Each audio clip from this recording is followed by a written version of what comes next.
Nakakalungkot man doon sa dalawang bata nga nasunog dahil ayon sa mga kwento ay itong mga batang ito ay iniwan ng magulang at kinandado at nandoon ang mga bata sa loob.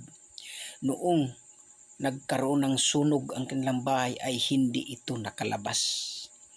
Kaya maging babala ito sa mga magulang na sana kung mayroon man kayong mga anak na inyong iiwan at huwag ninyong ikulong at ikandado ang inyong bahay, o kaya ang inyong mga anak kung mayroon mang malapit sa inyo na kapitbahay at inyong iiwan doon sa kanila, para kung mayroon mang mga anak kayo nga, kung mayroon kayong kapitbahay, pwede naman ninyong ibilin sa kanila o kaya iiwan nyo sa kanila. Kung mayroon kayong puntahan, wag na po ninyong iiwan ang mga bata nga ikandado sa loob ng bahay, para hindi matulad nito.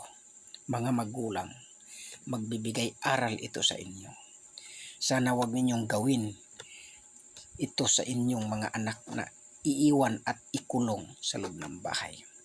Dahil malamang ang mga batang ito ay may naiwan doon na pusporo, kaya lighter, at pinaglaruan, kaya nasunog ang bahay.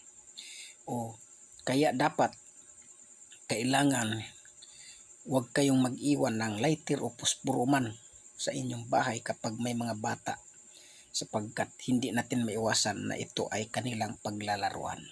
Yun lang po ang aking payo.